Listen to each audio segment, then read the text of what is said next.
மனிதர்களுக்கு வணக்கம். யாம் இணையதள போராளிகள். இந்த உலகை ஆளும் மறைமுக கூட்டம் யார் என்று கேட்டால் இன்றைய மக்களால் பெரிதும் உச்சரிக்கப்படும் சில பெயர்கள் உண்டு. அவற்றுள் முதன்மையானது இல்லுமினாட்டி. முதலில் இந்த இல்லுமினாட்டி என்ற மக்களை திசை திருப்பும் கதை எதற்காக உருவாக்கப்பட்டது என்பதை தெளிவாக பார்த்து விடுவோம். தொடக்கத்தில் இந்த இல்லுமினாட்டி என்ற கான்செப்ட் மேற்கத்திய நாடுகளில் மேற்கத்திய ஊடகங்கள் மூலமும் யூடியூப் தளங்கள் மூலமும் பெரிதும் பரப்பப்பட்டது. அங்கெல்லாம் பேசு பொருளாக மாறிய பின்னர்தான் சில வருடங்கள் கழித்து மத்திய மற்றும் கிழக்கு நாடுகளிடையே மீண்டும் பெருமளவில் பரப்பப்பட்டு அதை சார்ந்த நம்பிக்கையை விதைத்ததுதான் இந்த இல்லுமினாட்டி கான்செப்ட்.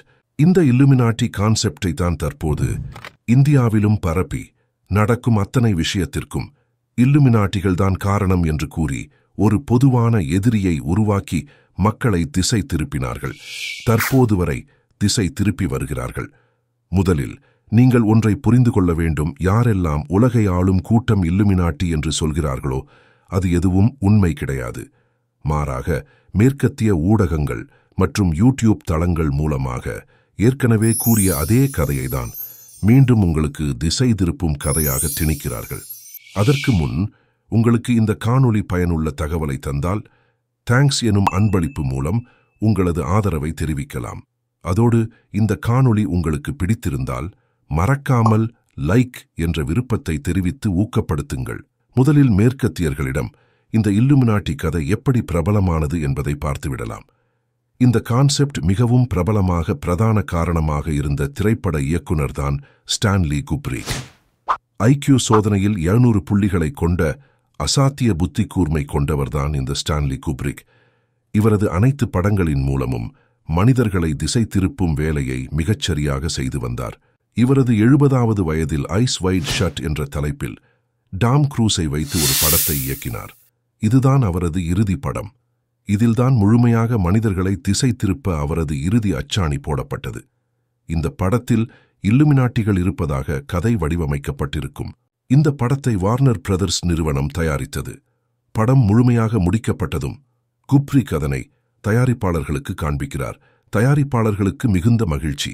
காரணம், நிச்சயமாக இது மக்களிடையே பரவும் என்பதால். ஆனால் கவுன்சிலிட்ட கட்டளையோ இதன் நம்பகத்தன்மையை மேலும் அதிகரிக்க பலி சடங்கை நிறைவேற்ற வேண்டும் என்று கூறி பலியாளாக ஸ்டான்லி குப்ரிக் தன்னையே ஒப்படைத்தார். அதன்படி அவரும் பலியேற்றமடைய உறக்கத்திலேயே குப்ரிக் மாரடைப்பால் இறந்துவிட்டார் என்ற செய்தி அனைவரையும் உலுக்குகிறது. கவுன்சிலின் கட்டளைப்படி ஐஸ் வைட் ஷட் படத்தில் நடித்த டாம் மற்றும் நிக்கோல் சில காலம் பத்திரிகையாளர்களை சந்திப்பதை தவிர்த்தனர். இதெல்லாம் அந்த கதைக்கு மேலும் நம்பிக்கையை விதைத்தது. இறுதியாக படம் ஏகப்பட்ட எதிர்பார்ப்பில் திரையிடப்பட்டு மக்கள் அதில் வரும் இல்லுமினாட்டிகள் உண்மை என்று நம்பும் அளவிற்கு குப்ரிக் மரணம் ஆழ்ந்த நம்பிக்கையை விதையிட்டது.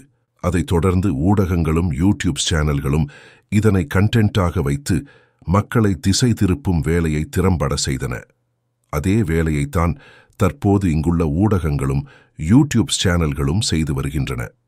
இதிலிருந்து நீங்கள் தெரிந்து கொள்ள வேண்டியது இவையாவும் திசை திருப்பவே அன்றி வேறில்லை. உண்மையில் மனித இனம் தனது எதிரியை அறிந்துவிடக்கூடாது என்பதுதான் இதன் இலக்கு. எனவே நீங்கள் யாரும் இவற்றை நம்பி திசை திரும்ப வேண்டாம். அடுத்ததாக திசை திருப்ப அனைத்து பழிகளையும் யூதர்கள் என்று பொதுப்பெயரிட்டு அதில் திணிப்பார்கள். மனிதர்களாகிய நீங்கள் இதனையும் சற்று ஆழ சிந்திக்க வேண்டும். உண்மையான எதிரிக்கு வேலை செய்ய மனித இனத்தில் எந்த மொழியிலும் அல்லது எந்த இனத்தையும் சார்ந்த யாரை வேண்டுமானாலும் அவர்களால் தங்கள் அடிமையாக இயக்க முடியும். ஆகையால் அப்படி வேலை செய்யும் ஆட்கள் எல்லாம் எதிரியின் அடிமைகள் மட்டுமே. அப்படியானால் அந்த அடிமைகள் யூத இனமாயினும் அரேபிய இனமாயினும் ஐரோப்பிய இனமாயினும் அல்லது தமிழ் இனமாயினும் இப்படி எதை சார்ந்தவர்களாகவும் இருக்க முடியும். மாறாக அவர்களையே எதிரிகள் போல் சித்தரிப்பது எல்லாம் உண்மையான எதிரியை யாரும் அறிந்துவிடக்கூடாது என்பதற்காக பரப்பப்பட்டது. அப்படித்தான் இதில் யூதர்களை பிரதானமாக வைத்து உலகம் முழுவதும் பரப்பினார்கள். இதுவும் ஒரு திசை திருப்பல்தான். இப்படியாக பல திசை திருப்பல்களை மனிதர்களிடம் வெவ்வேறு பெயர்களில் திணித்துக் கொண்டே இருப்பார்கள். இதனால் எதிரிக்கு என்ன பயன் என்று நீங்கள் கேட்பது புரிகிறது. இதன் மூலம் மனித இனத்தின் உண்மையான எதிரியை அறிந்து கொள்ள முடியாது. இதனால் மனிதர்களால் ஒருபோதும் அறிந்து வெல்ல இயலாது. ஆகையால்தான் இத்தகைய திசை திருப்பல்களை எதிரிகள் உருவாக்கி வருகின்றனர். இப்போது உங்களுக்கு ஒரு கேள்வி எழலாம். உண்மையில் எதை நோக்கிதான் தேட வேண்டும்? இந்த உலகை யார்தான் கட்டுப்படுத்துகிறார்கள்? இப்படியான கேள்வி உங்களுக்கு தோன்றியிருக்கும். இவற்றை சரியாக வகைப்படுத்தி சொல்கிறோம். இதன் படிநிலையை நீங்கள் புரிந்து கொள்ள வேண்டும் என்றால் இதில் முதலாவதாக இருப்பது நாகர்கள். இவர்கள் மனிதர்கள் அல்ல, மாறாக மனிதனை ஒத்த பூமி வாழ் உயிரினம். கிட்டத்தட்ட மனிதர்களை போன்ற தோற்றத்தை கொண்டவர்கள். அடுத்த படிநிலையில் இருப்பது நாகர்களால் உருவாக்கப்பட்ட அரச குடும்பங்கள்.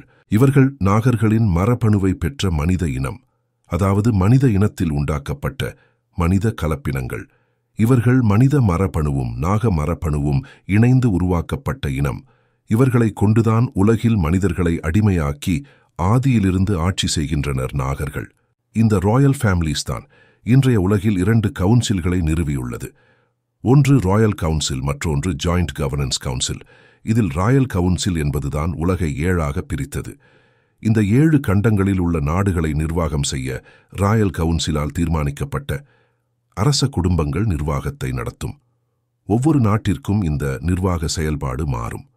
மன்னராட்சி நடக்க வேண்டிய இடத்தில் மன்னர்களை நியமித்து ஆட்சி செய்வதும், ஜனநாயக நாட்டில் அரசியல் தலைவர்களை முன்னிறுத்தி ஆட்சி செய்வதும், சர்வாதிகார நாட்டில் சர்வாதிகார ஆட்களை நியமித்து ஆட்சி செய்வதும் என மாறுபடும். இதுபோன்ற செயல்களை அரச குடும்பங்கள் நேரடியாக செய்யாது. மாறாக இதுபோன்ற வேலையை செய்ய உருவாக்கப்பட்ட கவுன்சில்தான் ஜாயிண்ட் கவர்னன்ஸ் கவுன்சில். உதாரணமாக நீங்கள் பார்க்கும், கேட்கும் அல்லது உங்களுக்கு தெரிந்த அரச வம்சாவளிகள் யாவும் நியமிக்கப்பட்டவர்களே. உங்கள் புரிதலுக்காக மத்திய கிழக்கு நாடுகளில் இருக்கும் மன்னர்கள், ஐரோப்பிய மற்றும் லண்டன் மன்னர்கள், அரசிகள், ஆசிய கண்டத்தில் இருக்கும் மன்னர்கள், இப்படி இவர்கள் யாவும் ஜாயிண்ட் கவர்னன்ஸ் கவுன்சிலால் நியமிக்கப்பட்டவர்களே. இவர்கள் யாரும் முதன்மை அரச குடும்பங்கள் கிடையாது. இப்போது உங்களுக்கு ஒரு கேள்வி எழலாம், அப்படியானால் இவர்களெல்லாம் உலகை ஆளும் இரகசிய ராயல் கவுன்சில் இல்லையா என்று. ஆம், இவர்கள் எல்லோரும் நியமிக்கப்பட்டவர்களே. இதை நீங்கள் புரிந்து கொள்ள உண்மையான அரச குடும்பத்தின் இனப்பெருக்க முறையை அறிந்து கொள்ள வேண்டும். மரபணு மாற்றப்பட்ட நாக மற்றும் மனித மரபணு கொண்ட கலப்பின மனிதர்கள்தான் உண்மையான அரச குடும்பம். இவர்களுக்குள் மட்டுமே அனைத்துவித சடங்குகளும் நடக்கும். இவர்கள்தான் உண்மையான உலகை ஆளும் அரச குடும்பங்கள். இவர்கள் நாகர்கள் கட்டளைக்கு ஏற்ப தங்களது குடும்பத்திலிருந்து ஆண் அல்லது பெண் கலப்பினத்தை தேர்ந்தெடுத்து சாதாரண மனித ஆணோடோ அல்லது பெண்ணோடோ உறவு கொண்டு உருவாக்கும் சந்ததிகளையே அரச வம்சாவளிகளாக உலகில் பிரகடனப்படுத்துவார்கள். அவர்களைத்தான் ஜாயிண்ட் கவர்னன்ஸ் கவுன்சில் உலகில் உள்ள நாடுகளுக்கேற்ப நிர்வகிக்க நியமிக்கும்.